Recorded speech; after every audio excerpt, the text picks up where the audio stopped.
झारखंड के साहिबगंज जिले में लो वोल्टेज की समस्या और विद्युत विभाग के मनमाने रवैये के विरोध में आज सुबह प्रखंड कमेटी की निगरानी में एक दिवसीय धरना प्रदर्शन का आयोजन फुटानी मोड़ मिर्जापुर में किया गया, जिसकी अध्यक्षता मिर्जापुर पंचायत अध्यक्ष जैदुर रहमान तथा मंच संचालन अब्दुल मलिक ने की। बता दें कि धरने में शामिल बिजली उपभोक्ताओं और कार्यकर्ताओं ने हाथ में तख्ती लेकर विद्युत विभाग और स्थानीय विधायक सह मंत्री आलमगीर आलम के खिलाफ जमकर नारेबाजी की।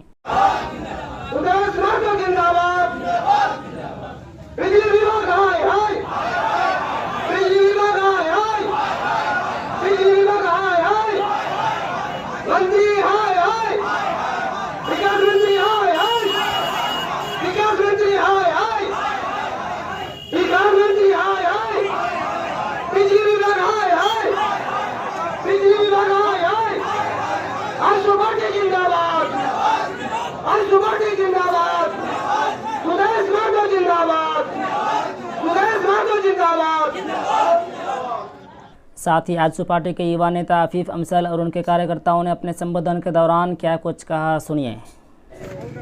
आपको समझना पड़ेगा कि बिजली, पानी ये हमारी मूलभूत सुविधाएं हैं जो सरकार को एकदम किसी भी हाल में हमको देना है। लेकिन आज 4 साल, लगभग 4 साल होने को चला है इस सरकार को। अगर यहाँ के हमारे साहिबगंज जिले से नेतृत्व कर रहे मुख्यमंत्री साहब, हमारे साहिबगंज जिले से नेतृत्व कर रहे ग्रामीण विकास विभाग के मंत्री साहब और हमारे साहिबगंज जिला के ही नेतृत्व कर रहे सांसद महोदय, ये 3 बड़े बड़े पद पे बैठे हुए हैं लोग आपके सामने आपके जिला का नेतृत्व कर रहे हैं। लेकिन मुझे लगता है कि अगर इस झारखंड में अगर सबसे पिछड़ा इलाका अभी भी कोई अपनी मूलभूत सुविधाओं से जूझ रहा है तो वो हमारा साहिबगंज जिला और पाकुड़ जिला ही है।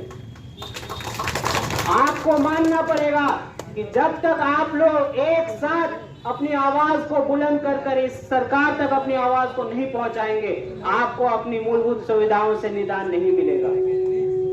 चाहे हम जितना भी धरना प्रदर्शन करते रहे, चाहे हम जितनी भी आवाज बुलंद करते रहे, लेकिन जब तक यहाँ की जनता नहीं जागेगी, जब तक यहाँ की आपको अपनी आवाज बुलंद करनी होगी। आपको हमारे इन बच्चों जैसे और भी बच्चों को अपने नेतृत्व करने के लिए आगे खड़ा करना पड़ेगा। जब तक अपने आप के अंदर जो एक सोच आप लोगों ने अंदर पाल रखी है कि चाहे कुछ भी हो जाए हमारे क्षेत्र का नेतृत्व सिर्फ कांग्रेस पार्टी ही करेगी, चाहे हमें हमारे समस्याओं का निदान हो ना हो, चाहे हमें पानी मिले ना मिले, चाहे हमें बिजली मिले ना मिले, लेकिन हमारा जो नेतृत्व करेगा ये कांग्रेस पार्टी ही करेगा। इसी तरीके से आप सारा जीवन जिंदगी भर बेवकूफ बनते रहिएगा, लेकिन आपकी मूलभूत सुविधाओं से आपको दूर नहीं किया जाएगा, आपकी समस्याओं का निदान नहीं किया जाएगा।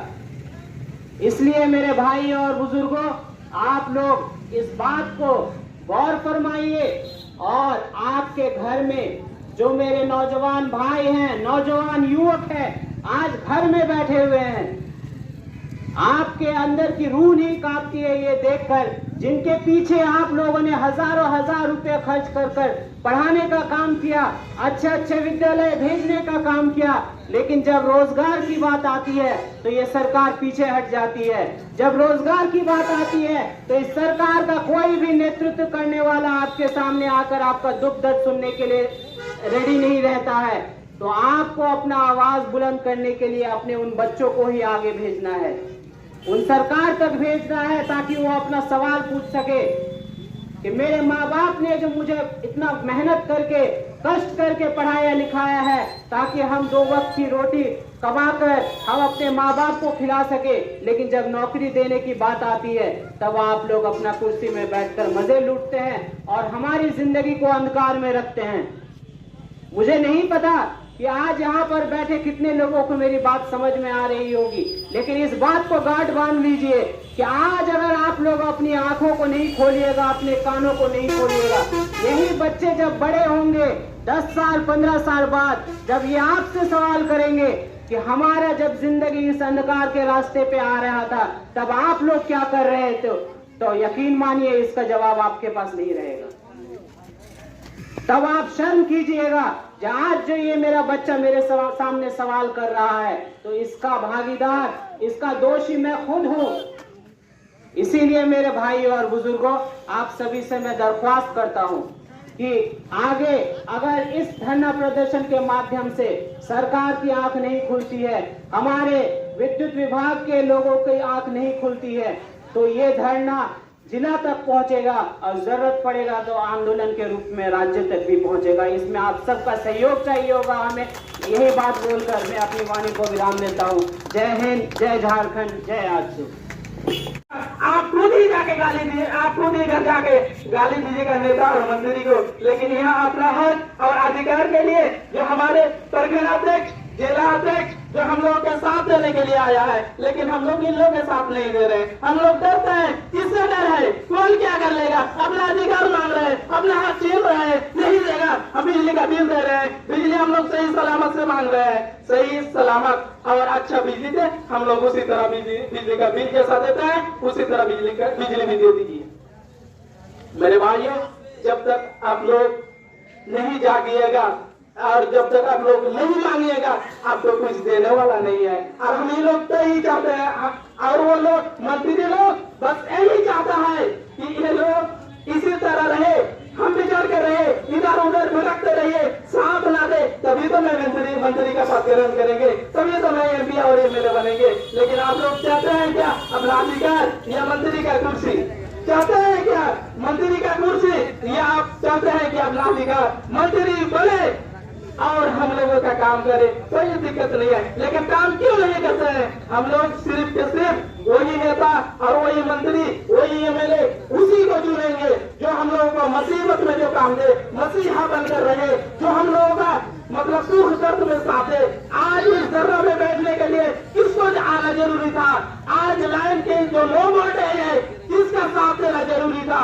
अभी लोग अपना इंसाफ और इंसाफ से बोलिए कि आज जो लो वोल्टेज है हमारे रामनगर फीडर में, ये फीडर में जो लो वोल्टेज आ रहा है, इसको मतलब किसको समझना करना चाहिए था और किसको साथ देना चाहिए था? अभी लोग तय कीजिए, बोलिए कसम खाकर कि किसको तय करना था, किसको सुधारना था?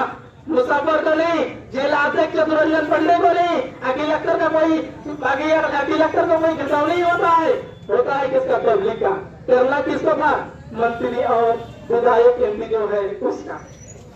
उल्टा सिस्टम हो रहा है। इन लोगों का क्या है? इन लोगों का क्या मतलब खराबी होता है? सोइएगा आप लोग रात में, ये लोग उठ के चले जाएगा, बस्तला बिल्डिंग में जाके सोएगा।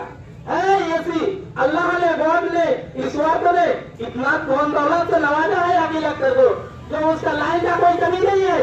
कमी है तो अभी लोग का है, हम लोगों का है, लेकिन हम लोग इन लोगों का साथ नहीं देकर उल्टा हम लोग उनका साथ दे रहे हैं। क्या समझते हैं? क्या कानून बन रहे हैं? आप लोग साथ देने के लिए और अपना अधिकार देने के लिए आए हैं हम लोग के साथ में, और इन लोगों का साथ फिर हम लोग को देना चाहिए मेरे भाइयों, तभी हक और अपना अधिकार मिलने वाला है, वरना नहीं। बस मैं यहीं से अपने भाषण में बदलाव खत्म करता हूँ।